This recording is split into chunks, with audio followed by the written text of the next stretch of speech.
नमस्कार, स्वागत करुच्ची पिठापणा चैनल आज अध्याय को। आज आम पिठापणा यूट्यूब चैनल 1 वर्ष पूरण होगा जाऊँगी। आपण मानक निरंतर भल पाइबा एवं उत्साहन पाई अनेक अनेक धन्यवाद। आशा करुच्ची जे आगक भी आपण मानक सहयोग एहीपरि मिलु थाउ।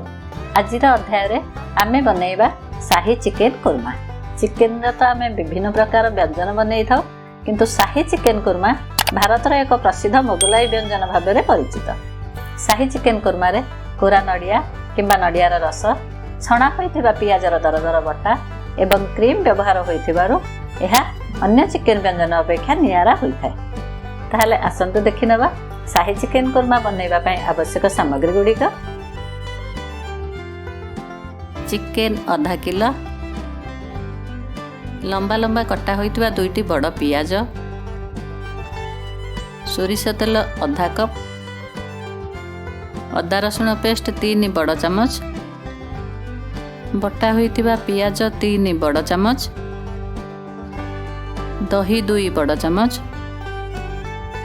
कुरा होइथिबा नड़िया 4 बड़ चमच, चिकन करी बटा होइथिबा काजू 2 बड़ चमच, किछि गोटा गरम मसला जेमिति कि गुजराती 4-5टी, लवंग 4-5टी, दालचीनी खंड 7-8टी, गोलमरीच 4-5टी, 1-2टी अनासी फूल, किछि शाही जीरा, जीरा धनिया एवं गरम मसला गुंड 2 बड़ चमच, लंका चूना 1 बड़ चमच,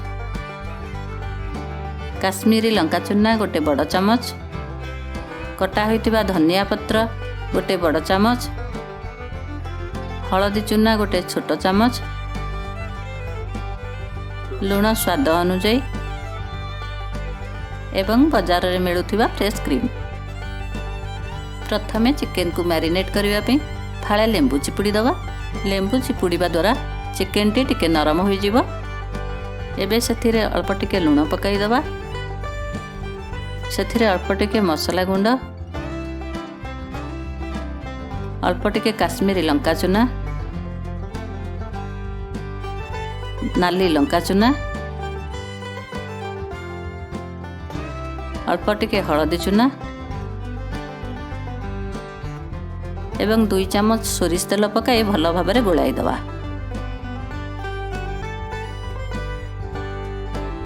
मैरिनेशन करने द्वारा मसला गुड़िक चिकेन भीतर को भल भाव में भेदी जीव।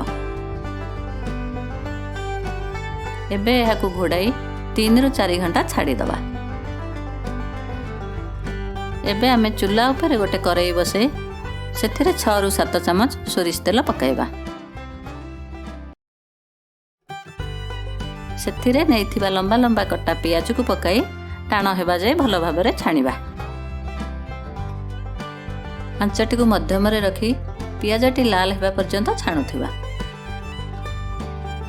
एही छणा पियाज को आमे दरदर करी बाटी थाउ। शाही चिकेन कुरमा रे एही छणा पियाज बटाटी एक विशेष सामग्री। देखंतु पियाजटी हमर भल भाव में छाणी होई गलानी।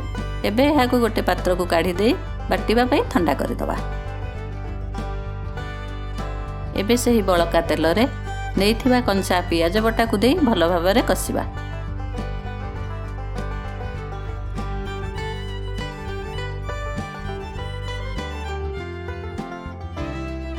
पियाजटी भल भाव में कसी होई गले सेथिरे अदा रसुण बटा दे तेल छाड़िबा पर्यंत कसिबा।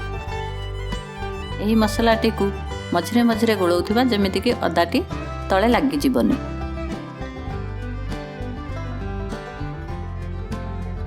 नैथिबा गुजराती एवं शाही जीरा को हल्का छेची दे पकाई दबा।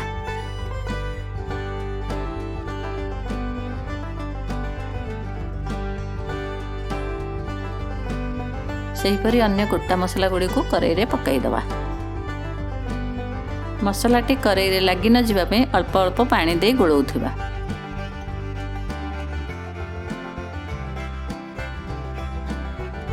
एबे सेथिरे नैथिबा जीरा धनिया गरम मसला गुंड, लंका चूना, काश्मीर लंका चूना, हलदी चूना एवं लुण पकाई भल भाव में कसी दबा। लुण पकैला बेले ध्यान रे रखिथिबे कि आमे चिकेन रे मध्ये अल्प टिके लुण देइथिले। मसला रु तेल छाड़ी आसीबा परे सेथिरे पानी देई मसला टिको घोड़ेई किरी फुटिबा पई छाड़ी दवा।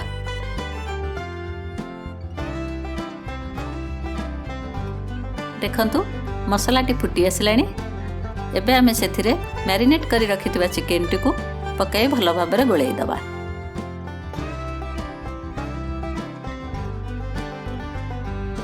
एही चिकेन को घोड़ेई करी सिझिबा पई 10 रु 15 मिनिट छाड़ी दवा। घोड़नी टिको खोली चिकेन टिको भलो भाबरे गोळेई दवा एवं सेथिरे रखिथिबा दही को देई दवा।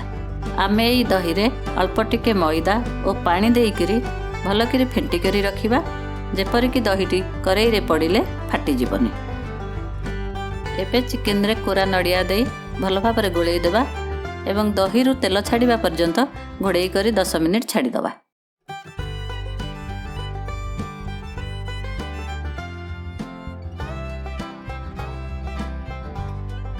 देखंतु चिकेन रु तेल छाड़ी आसिलानी। चिकेन टी सिझिछि कि नै जानिबा पई गोटे कंटा चामच साहाय्य रे फुटेई करी जानि परिबा। चलंतु चिकेन रे एबे चिकन करी बाटी रखिथिबा काजू पेस्ट को दे दवा। मने रखिबे कि चिकेन आ मसला सिझि जिबा परे काजू पेस्ट को देबे। पूर्वरु देई देले काजूटी मसलाटी को बहलिया करी देबो एवं चिकेन भीतर को भलो भाबरे भेदिबो नहीं। काजू बटा देई चिकेन टी को भलो भाबरे गोळेई करी आ 5 मिनिट सिझिबा पई घोड़ेई करी छाड़ी दवा। एबे घोड़नी टी को खोली छणा होइतिबा पियाज बटा को पकई दवा। देखंतु छणा पियाजटी एही परी दर दर बटा करी रखिथिबे। एही बटा पियाज को देई चिकेन टी को भलो भाबरे गोळेई दवा। देखंतु चिकेन टी हमर प्रस्तुत होई आसिलानी। सेथिरे आमे गरम मसला एवं बजारु नेइथिबा फ्रेश क्रीम पकाई भलो भाबरे मिसेई दवा। आमे एथिरे अमूल रो क्रीम व्यवहार करिछु। आपण चाहिले जे कोनोसी क्रीम भी नै परिबे। स्वाद और वासना पे चुना चुना कटा होइतिबा धनिया पत्र को चिकेन रे पकई दवा। शाही चिकेन कुर्माटी को आमे गोटे सुंदर पात्र को काढ़ी दवा एवं सेथिरे क्रीम को बुलेई बुलेई पकई दवा आउ किछि धनिया पत्र पकई सर्व करिबा। देखंतु आम शाही चिकेन कुर्माटी प्रस्तुत हो जाइछि। एहा को घरे निश्चय बनांतु एवं परोटा सह यार भरपूर मजा उठांतु। आपनको आज रेसिपीटी केमिति लागिला आमको कमेंट सेक्शन रे जणाइबा पई आदौ भूलिबे नहीं। आगे को प्रोत्साहित करिबा पई एही वीडियो को लाइक करंतु एवं पिठापଣା चैनल को सब्सक्राइब करंतु। नमस्कार।